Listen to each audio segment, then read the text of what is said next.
အသက်ရောင်တောင်ဝါပြီပိုးဆိုတာပါလေအားလုံးပဲမင်္ဂလာပါကျွန်မဒေါက်တာဖြူပါဒီကနေ့ဒီအသက်ရောင်တောင်ဝါပြီပိုးနဲ့ပတ်သက်တဲ့အကြောင်းအရာလေးတွေကိုမျှဝေပေးချင်ပါတယ်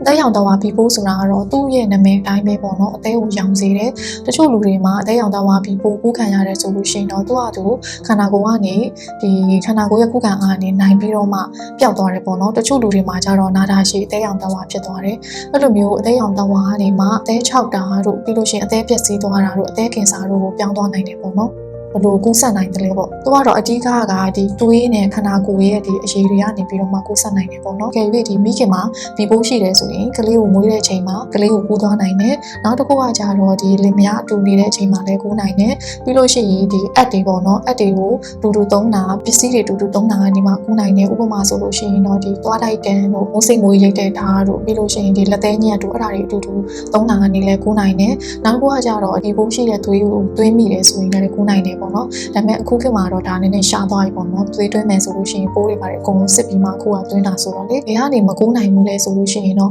ဒီအစားတောက်တူတူစားတာတွေကနေလည်းမကူးဘူးရေတူတူတောက်တာတွေပါတယ်မကူးဘူးပေါ့နော်ပုံမှန်ပါးုံနန်းတာတို့ဖတ်တာတို့အဲ့ဒါတွေကနေလည်းမကူးဘူးချင်းခိုက်တာတွေကနေလည်းမကူးဘူးပုံမှန်ဆိုရင်တော့ဒီစတွေးရနေရတော့မကူးဘူးပေါ့နော်ဒါပေမဲ့ဒီစတွေးမှာအဲ့ဒီစတွေးမှာသွေးတွေပါတယ်ပါနေတယ်ဆိုလို့ရှိရင်တော့ကူးနိုင်ခြေရှိတယ်ပေါ့နော်အသက်ရောင်တောင်ဝါပြီပိုးရှိနေတယ်ဆိုလို့ရှိရင်ဘာလက္ခဏာတွေပြသလဲပေါ့နော်။များသောအားဖြင့်ဒီအသက်ရောင်တောင်ဝါပြီပိုးရှိနေတဲ့လူတွေမှာတော့ဘာလက္ခဏာမှမပြဘူးပေါ့နော်။ကဲ၍လက္ခဏာပြတယ်ဆိုလို့ရှိရင်ဘာတွေပြသလဲဆိုလို့ရှိရင်ပြင်ပန်းလွယ်တယ်ပေါ့နော်။အားမရှိဘူးအဲ့ဒါတွေဖြစ်တယ်။ပြီးရင်ဖျားမယ်။အစားတောက်ပြတ်မယ်၊ပြုတ်မယ်အန်မယ်။ပြီးရင်ဖိုက်နာတာတွေဖြစ်တတ်တယ်။ပြီးစီးရောင်ကလည်းရင့်လာတာတွေရှိတယ်။ပြီးရင်အသားဝါတာတွေဖြစ်လာတယ်ပေါ့နော်။လူတယောက်ကိုဒီတိုင်းကြည့်လိုက်ရုံနဲ့ပေါ့နော်သူ့စိမ်မှာပြီပိုးရှိလားမရှိလားဆိုတာမသိနိုင်ဘူးပေါ့နော်ဘာလို့လဲဆိုတော့များသောအားဖြင့်ပြီပိုးရှိတဲ့လူတွေကဘာလက္ခဏာမှမပြဘူးပေါ့နော်ပြီပိုးရှိမှဘယ်လိုသိနိုင်မလဲဆိုလို့ရှိရင်ဒီတွေးစစ်လို့ရတယ်ပေါ့နော်တွေးစစ်တာကလည်းနေရာတကာမှာရတယ်အလွယ်တကူရနိုင်တယ်ပေါ့နော်အဲ့ဒါဆိုတော့လူတိုင်းစစ်ကြည့်တင်တယ်ပေါ့နော်ကယ်၍စစ်ကြည့်လိုက်လို့ပြီပိုးမရှိဘူးဆိုလို့ရှိရင်တော့ကာကွယ်ဆေးထိုးထားတင်တယ်ပေါ့နော်ပြီပိုးကိုဘယ်လိုကာကွယ်လို့ရမလဲပေါ့အဲ့တော့အကောင်းဆုံးကာကွယ်နေရတော့ဒီ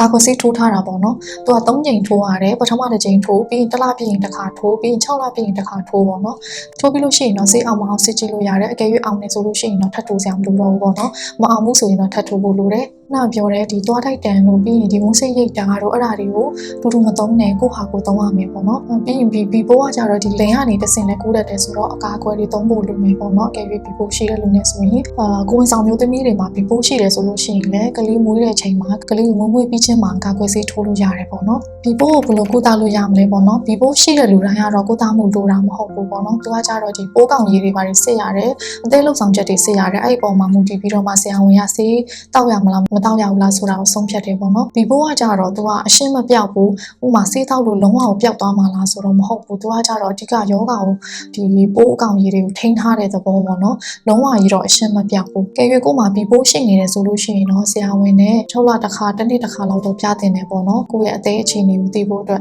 ultrasound တွေပါတယ်ရိုက်တင်တယ်ပေါ့နော်လိုအပ်လို့ရှိရင်ဆေးတောက်ရမယ်နောက်ဆုံးအနေနဲ့ပြောချင်တာကတော့ဒီဘီပိုးကအရန်အဖြစ်များတယ်ပေါ့နော်ကျမတို့မြန်မာနိုင်ငံမှာလည်းအဖြစ်များတယ်အဲ့ဒါကြောင့်မလို့ဘီပိုးရှိမရှိကိုစစ်တင်တယ်မရှိဘူးဆိုရင်ကာကွယ်ဆေးထိုးထားပေါ့နော်အကယ်၍ရှိတယ်ဆိုရင်လည်းဆရာဝန်နဲ့ပြပြီးတော့မှဆေးတွေပါတယ်တောက်ဖို့လို့မလို့ဆရာဝန်နဲ့တိုင်ပင်ပေါ့နော်ဒါကတော့ဒီနေ့ကျွန်မဒီဘီပိုးနဲ့ပတ်သက်တဲ့အကြောင်းအရာလေးကိုမျှဝေပေးလိုက်တာဖြစ်ပါတယ်